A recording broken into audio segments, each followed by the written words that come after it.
Excelentíssimo Presidente da Comissão Política Nacional, Excelentíssimo Presidente da Comissão do Presidente da Mesa do Congresso, Excelentíssimos dirigentes do PSD, TSDs e JSD, caros companheiros e companheiras.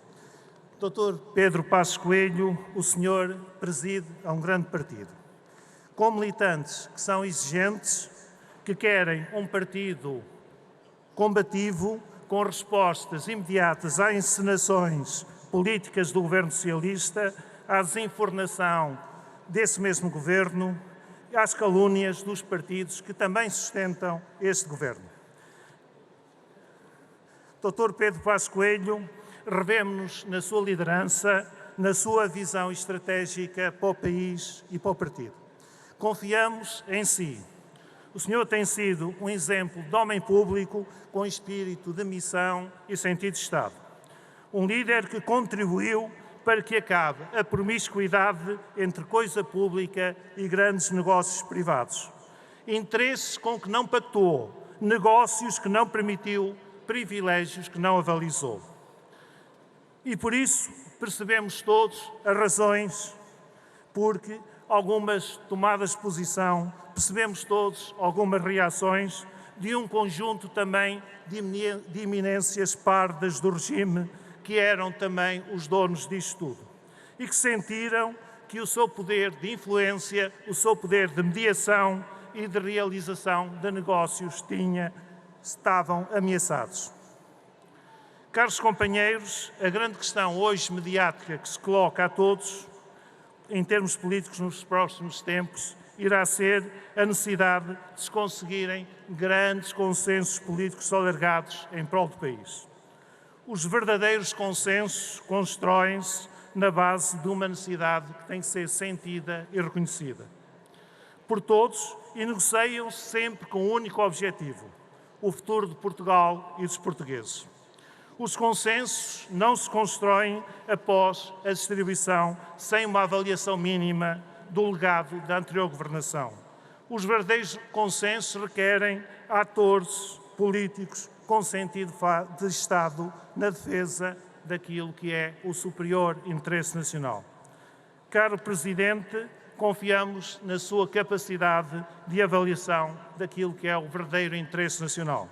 Sabemos que não cederá a jogadas táticas. Sabemos que não hipotecará o futuro do país e dos portugueses aos interesses partidários de uns, ao frenesim e à imprevisibilidade de outros, à visão interesseira de uma corte de privilegiados. É nosso entendimento que o PSD, por uma questão de princípio e de responsabilidade, só deve estar disponível para a construção de grandes consensos nacionais que tenham por base um processo que seja um processo sério e responsável. Pensamos, inclusive, que o PSD deve introduzir na agenda política as questões de regime e envolver a sociedade na sua discussão. Existem áreas em que todos reconhecemos que é evidente a necessidade de haver políticas estáveis e duradouras, que só são possíveis se houver consensos sociais amplos na sociedade portuguesa, como é o caso da promoção da natalidade, a sustentabilidade do Serviço Nacional de Saúde, da Segurança Social e também as grandes infraestruturas e aquilo que tem sido destruído, uma estabilidade no sistema educativo. Mas uma das áreas em que era decisivo para todos o país, um consenso alargado, seria a nível da reforma do Estado e da administração pública. Começando por discutir o papel do Estado enquanto Estado regulador, moderador, um Estado também supervisor, fiscalizador, mas também um Estado prestador. Redefinindo também, eventualmente, as suas funções. Para nós, o Estado não se esgota nas funções de soberania. O Estado tem que cuidar do bem-estar da população, Estado social e promover o desenvolvimento. Há necessidade de se continuar a reformar o Estado com um Parlamento mais pequeno, com menos deputados, com ministérios também menos pesados, com a abolição de entidades inúteis do Estado que ainda subsistem e com diminuição de cargos. Deve-se dada prioridade absoluta à descentralização administrativa, a uma harmoniosa também desconcentração de serviços públicos e também ao incremento da autonomia municipal.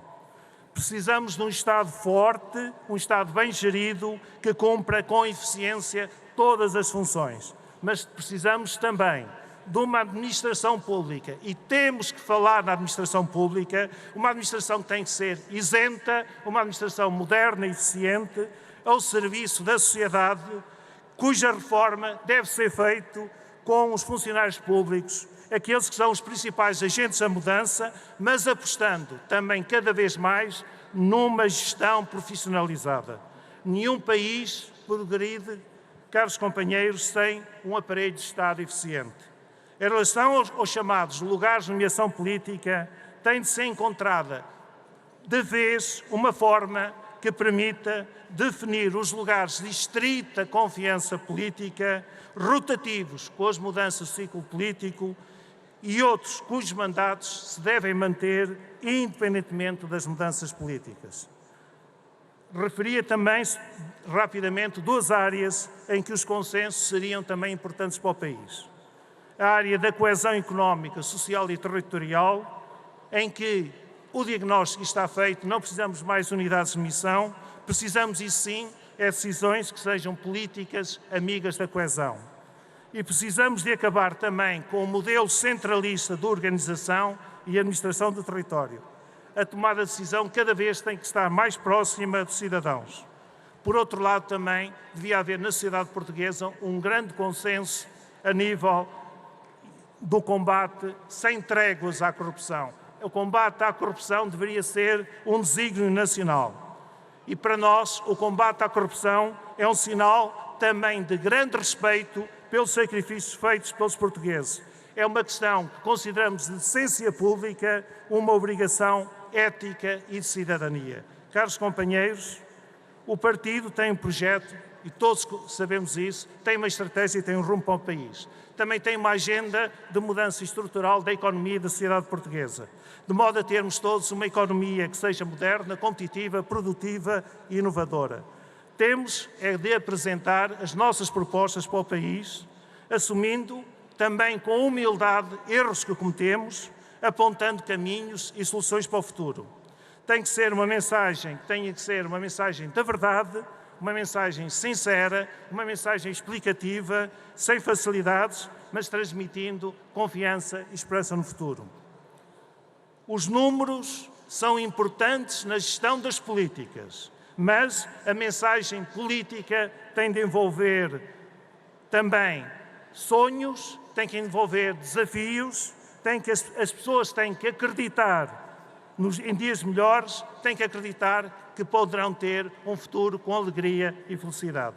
Caros companheiros, também nos compete a nós alertar os portugueses para áreas e as consequências de algumas opções tomadas por este governo.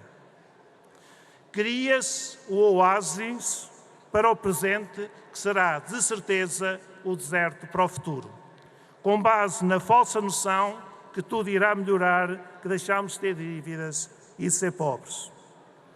Temos de apresentar e discutir aquele que é o nosso projeto para a sociedade, originando um permanente confronto de projetos, ideias e soluções para o país. Este deve ser o principal combate do partido a nível local, regional e nacional. Mas, fundamentalmente, devemos ser diferentes. Ao facilitismo do PS contrapor o rigor e a responsabilidade. Ao taticismo contrapor um projeto, uma estratégia e um rumo para o país. Às ilusões e às meias-verdades e à última, que é a nova cassete deste atual PS, contrapor aquilo que é a verdade e a realidade. Às habilidades e ao chique espertismo do PS, contrapor a seriedade na ação política. Mas ao cinismo na ação política, estamos perante um cinismo brutal na ação política em Portugal, temos que contrapor o respeito, a honradez e o sentido de Estado. Caro Presidente, preparo o partido para os novos desafios As eleições autárquicas são um grande desafio para o partido, mas o país precisa, acredito, de um político com experiência, com bom senso, autêntico, um político sério, um político rigoroso, sereno, com visão e sentido de Estado. Reúna-se dos melhores para preparar o futuro do país. Mobilize o melhor que temos enquanto povo para construir uma sociedade que seja uma sociedade justa, fraterna, uma sociedade solidária e responsável, em que a família seja o elemento central. Aquilo que é para todos nós, como social-democratas, uma sociedade de igualdade de oportunidades. Façam um país feliz, em que os jovens sintam esperança e os idosos se sintam acarinhados. O país e os portugueses precisam de si. Caro Presidente, conte com todos nós. Obrigado. Viva o PSD, viva Portugal.